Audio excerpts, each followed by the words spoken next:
Okay, we're ready to go over set three of the 1980 Wimbledon men's final between Bjorn Borg and John McEnroe. McEnroe won the first set 6-1, and Borg won the second set 7-5. Borg picked off the last two games, broke McEnroe in the last game of the second set, so he was the first to serve.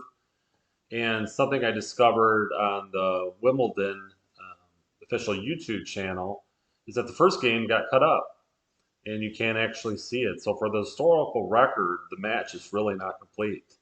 The game was 15 all, and then all of a sudden it just blacked out for a minute, and they were in a changeover, and they were doing their commentary and analysis. The BBC was. Apparently, Borg had a nice volley on the last point, but I'm going to have to try to find that game on another version of this match if there is on YouTube. So in any case, Borg held the first game, and then we went into one of the two really crucial games in the third set. Both of these crucial games, Borg was able to win. This second game was McEnroe serving to try to stay on serve, and we started to see him finally start to struggle. McEnroe, sometimes if you watch his matches, uh, he would get fatigued or frustrated, distracted, to a much lesser extent in this match because of playing against Borg. But what we saw was him double fault, start missing a lot of first serves, and his second serve wasn't quite as sharp.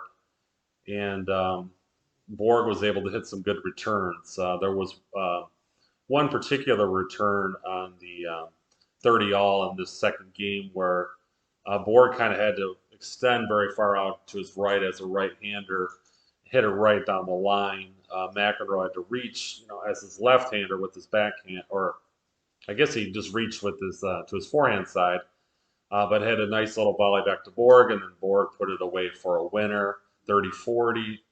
They ended up going to deuce, and then Borg hit a really nice shot on break point. He was just kind of sitting there waiting. He would do this sometimes when you'd least expect it. McEnroe hit a pretty average second serve, and Borg just whipped the winner right across the court, past McEnroe, and won the game. So we went to, Borg was up a break already right off the bat. He held serve up to 3-0. That's five consecutive games that Borg won before McEnroe was finally able to hold serve and get it to 3-1. Borg, I also want to mention at this point, it had been cloudy all through the match, but in this third set, the sun came out for whatever that's worth. But they said the commentators were saying the sun was quite strong, so it may have affected the players some of their vision and so forth. Got to 4-1. Borg held serve again. McEnroe holds to 4-2. And then we get to another really critical game, 4-2 Borg serving. And wow, I mean, this was a long game. We had McEnroe had 5 break points. There were 7 deuces. The game lasted 9 minutes. Um, just like in the second set, this was a missed opportunity for McEnroe, and kudos to Borg for pulling it out. Um, but the game started low 40. McEnroe had 3 break points right off the bat, and then Borg hit some solid serves and shots. And you could hear McEnroe say no.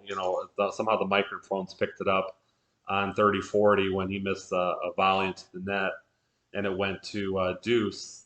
You could just see McEnroe just ruining that moment that Borg had fought back to get to deuce, and then they went through 7 deuces.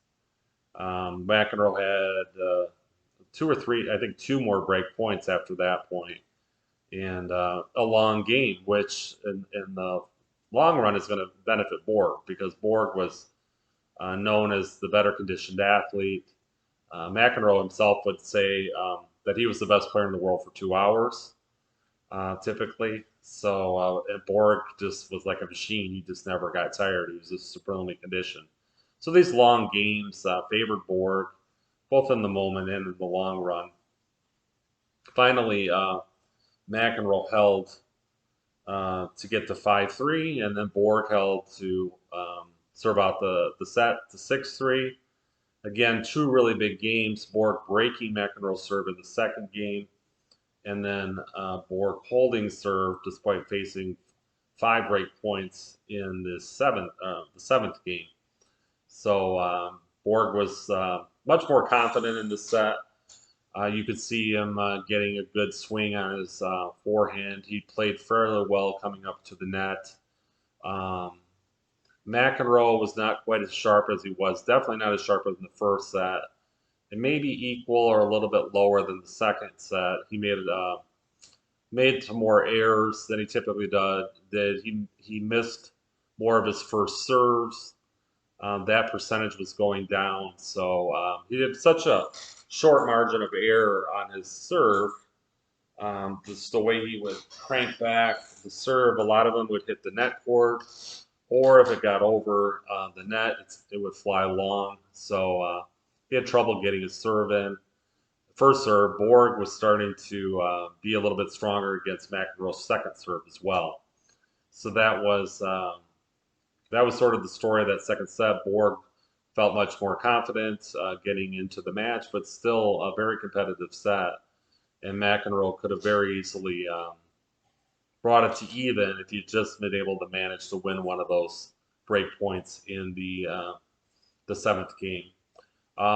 Just had a fun moment with the BBC too between one of the changeovers, and I just wanted to share. I transcribed one of the comments here, so I'm going to go ahead and try this.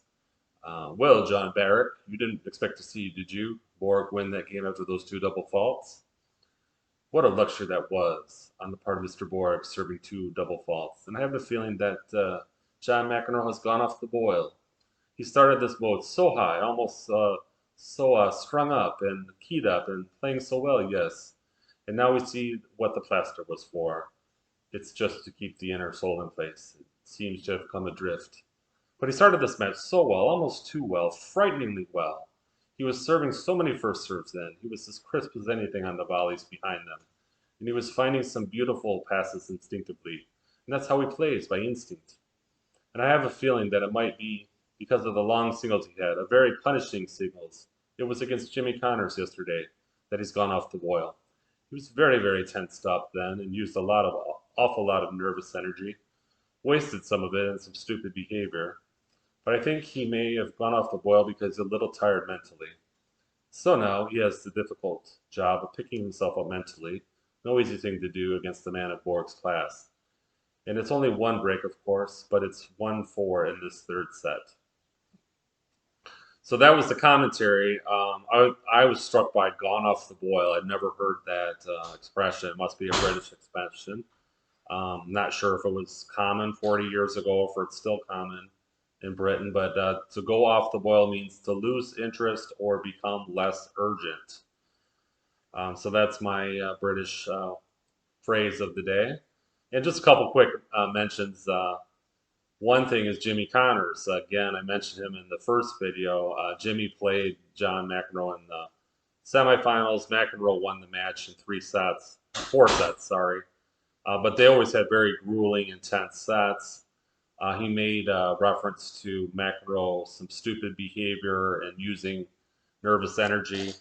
If you only watch this match, you would think McEnroe was just a serious, well-behaved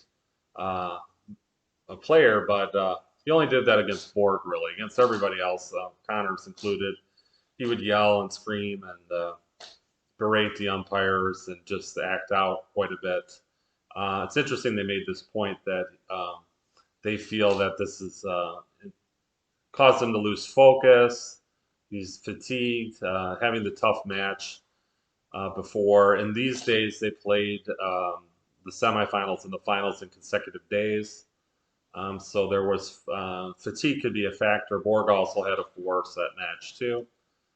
So just a little side note too. I noticed the person that beat Jimmy Connors in these two finals, 1980 and 81, would actually go on to lose in the final. But I don't want to go any further than that. Looking forward to the 4th set. Borg's up 2 sets to 1, and we're going to see and talk about one of the most famous sets in tennis history, the fourth set between John McEnroe and Bjorn Borg, 1980 Wimbledon's final.